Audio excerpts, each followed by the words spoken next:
Ayun guys, welcome to my vlog. Magandang tanghali po sa ating lahat. Andito po ako ngayon sa Rosales, Pangasinan, kung saan makikita po natin yung mango farm dito with pasture land. Rosales, Pangasinan po ito. And then barangay road po siya, nakatutok sa barangay road, di ba? Kaya lang? Oo. Ilang metro yung ano niya, frontage niya? Mga kwanto 250. 250 to 300 Oo. meters frontage. Ayan.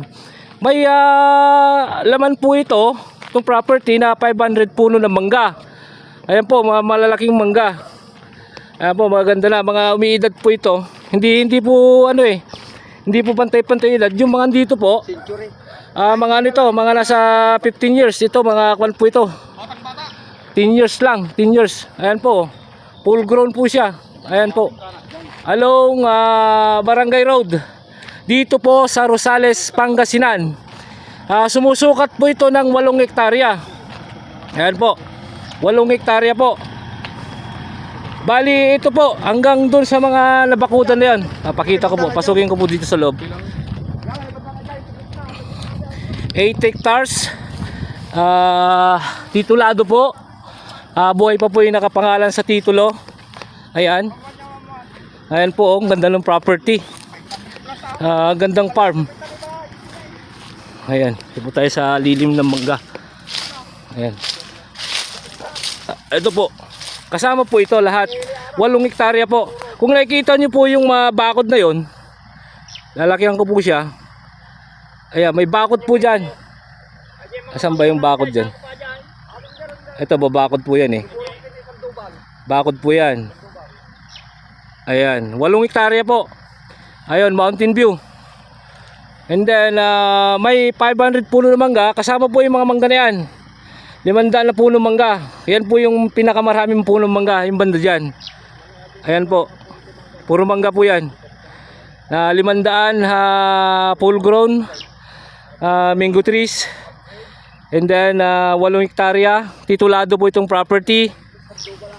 Isa po yung kausap, yung may-ari po mismo ang kausap natin. Ayan. Heli-type po siya banda rito. Pasture land, heli-type na pasture land. Yan pong lupa. Dito lang po sa Rosales, Pangasinan. Ito. Along Barangay Road.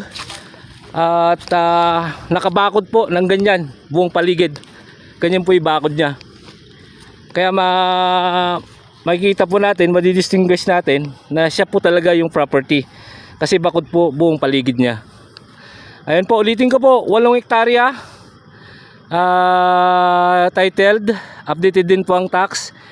Just in case po na gusto nyong i-view to property, makakausap nyo po in person yung may-ari ng lupa. Ayan, may caretaker naman po siya. Just in case lang po na wala siya.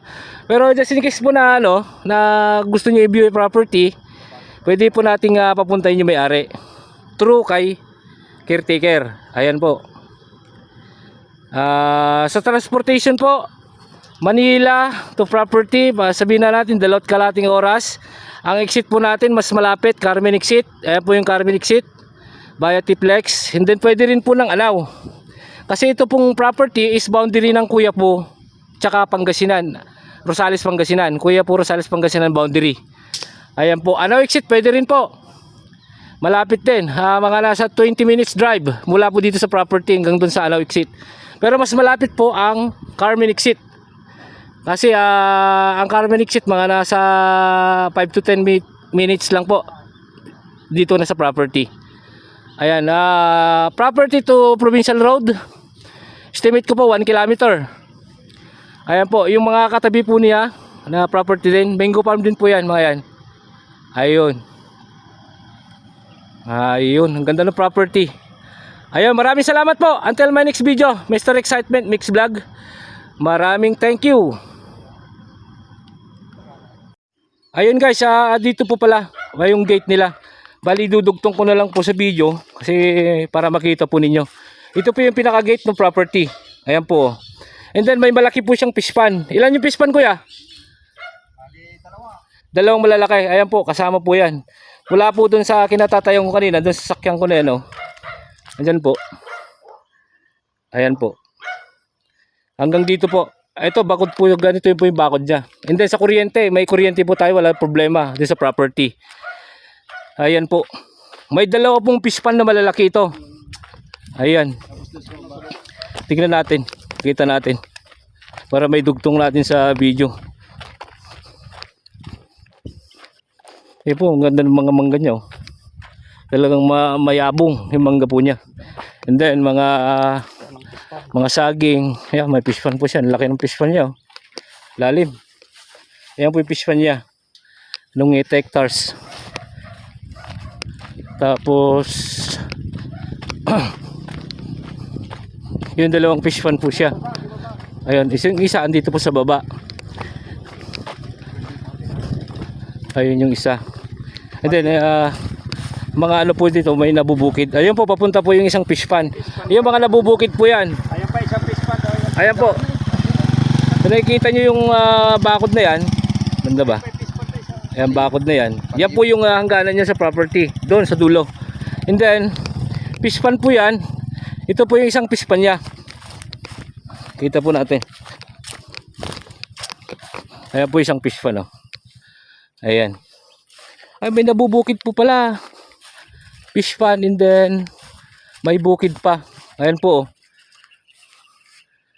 Ayun. May nabubukid.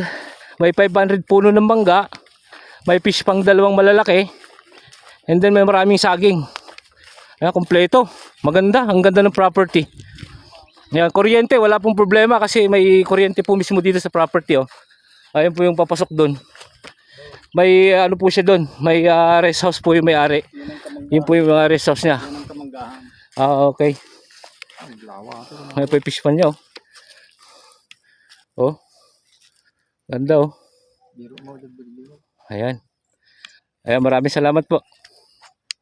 Gusto mo, tignan natin yung kamanggahan talaga doon. Makita mo talaga.